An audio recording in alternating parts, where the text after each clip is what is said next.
James Twin for the untouchable True School Sports.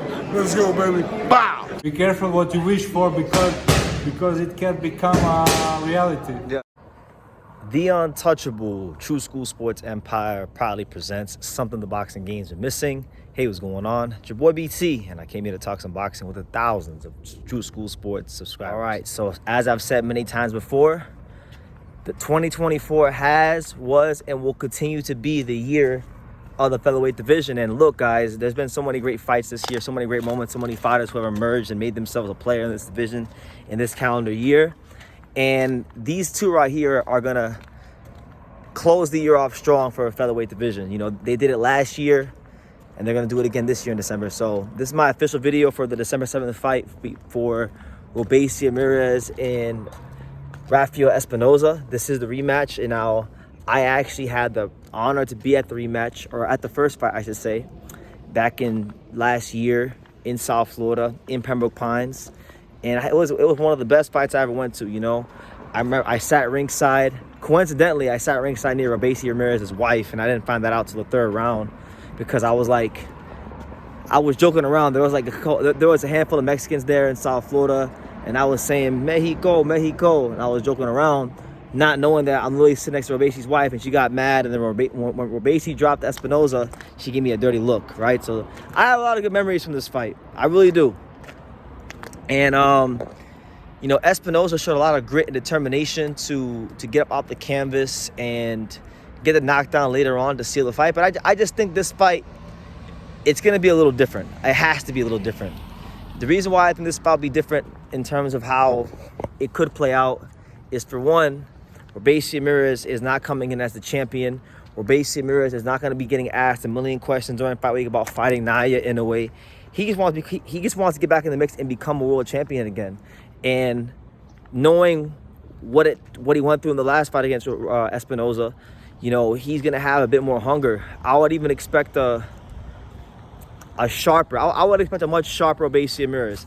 I think in the last fight, and I think in a lot of his fights, especially under Salas, he's been getting into this habit of loading up on punches and trying to blast these dudes out of there. And really and truthfully, Robeisy Ramirez at his best is one of the most skillful fighters in this weight class. And he's someone that I don't think has to load up on a bunch of punches. I think he can box and move early in the fight and pick his spots when to load up and throw big punches. So I think conditioning will play a big role in this fight, as it did in the last fight, because conditioning and Espinoza being the more conditioned, more determined fighter down the stretch, it's what won on the fight. And it's what really prevented Robeisy Ramirez from making this a routine title defense, because he dropped him early. Espinoza could barely stand. I remember seeing his. I remember looking into his eyes from ringside because I had a very good angle, and Espinoza was ready to go. If Robeisy would have had a little bit more conditioning, he would have got him out of there. But just so many things about this fight are different. Espinoza is now the champion. He's made a defense against Sergio Trino Sanchez. He looks sensational in doing that, in doing so in that fight. And Espinoza, in the opinion of many people in boxing fans, some boxing media, just the boxing community in general, he is looked at to be the best featherweight in the world. Now, I highly disagree with that. I think Espinoza is a fun fighter. I think he's an action fighter. But I just think he's got too many things, technically speaking, that he hasn't really fixed. And he's going to be here for a good time, but I don't think he'll be here for a long time. Now, does that mean I think he's going to lose this fight?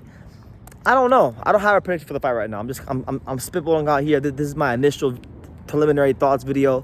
I won't give a prediction until probably around fight week. But I just think regardless of who I predict to win this fight, the reality is Espinoza defensively gets hit with a lot of not just shots, but big shots, flush shots.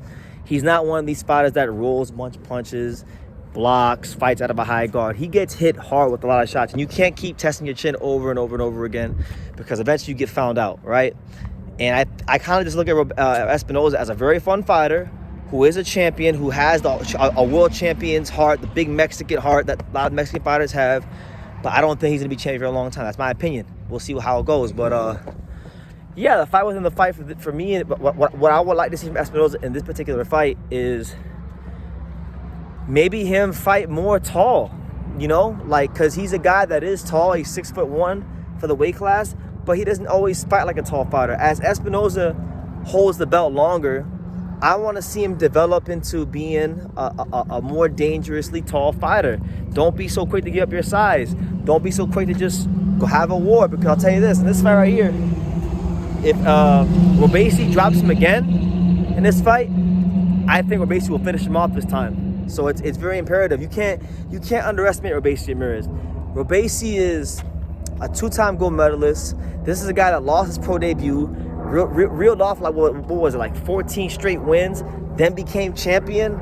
Come on, that guy's already shown mental fortitude in his career, and who's to say he can't show it again? You know, so Espinoza, this fight, I'm warning everyone, he needs to be on his P's and Q's, because a hungry, determined, skillful fighter like Robeisy Ramirez is a hard guy to beat. He was a hard guy to beat enough the first fight when he was maybe a little complacent as champion. Imagine him now with no belt, with another loss, trying to get back into the championship picture. You gotta anticipate the best Robeisy Ramirez. So I think the path to victory for Espinoza, I'm not saying he's got to be Salvador Sanchez. I'm not expecting him to be Salvador Sanchez. He's not that skill. He's not to that degree of skill level. But he's going to need to fight a more, I think, educated fight from the outside. He can't allow Robeisy to get to mid-range and land that explosive right hook that he's going to be looking to land in this fight. Because I believe that was the punch that dropped Espinoza. It was an explosive right hook, So he has to take that away from him in this fight, and you take that away from him by, being a more patient, more calculated fighter on the outside. Which, I think if he wants to keep that belt, that's something he's gonna have to get better at. That's just the truth. So the winner of this fight, not only if it's Espinoza, then Espinoza gets to sail off into the, to put this behind him and look on to greener pastures, look to big unification fights with the likes of Nick Ball and Angelo Leo and Ray Vargas, and or quite possibly maybe even Inoue one day. Those are the kind of things that are on the table for Espinoza. And for Robeisy, same thing.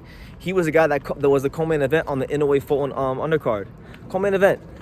Probably a guy that was in the queue to fight him, but he lost, and Inoue still hasn't come up yet. So if he wins, now he's back in the fold.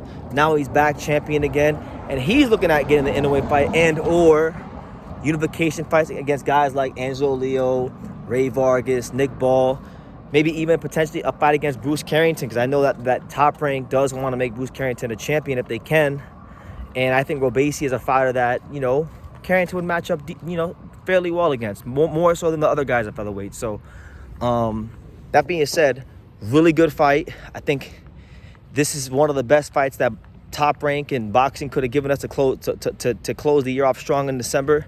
Because if you guys remember the first fight, it was just one of those nights, one of those magical nights in boxing where the unheralded challenger, Rafael Espinoza, I think he was like 7-1 underdog, he fought and he really exemplified what it means to be a true Mexican warrior and use that Mexican heart. So I like this fight a lot. I'm looking for both guys to show improvements. I'm looking for Espinoza to show me a more educated fight from the outside, but still be that swarming, destructive pressure fighter that he is.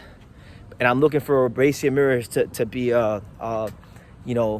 calculated too, but when it comes time to be explosive, land those shots. And if you get this guy hurt this time, you put the guillotine through him and you finish him, because that's what that's happened last time. He had Espinoza hurt, he had him ready to go, and he didn't bring the guillotine out to finish him. So that's just what it is. So those are my early thoughts on Espinoza versus Robeisy. December the 7th in Arizona should be a fun one. And let me know what you guys think. I don't have a prediction right now. I kind of go back and forth, but once I watch the tape and we get closer to fight week, I'll give you guys a prediction. But I don't got one like right now this second. But leave your comments down below. Make sure you guys take the time to subscribe. And like I say in every single one of these videos, you can love me or you can hate me, but I'm just a kid from Dania. So until next time, thank you for watching another video on the untouchable True School Sports Empire. I'm at the Boxing Hall of Fame out here in Canastota, New York. And for more great boxing content just like this video, make sure you click and subscribe right over here.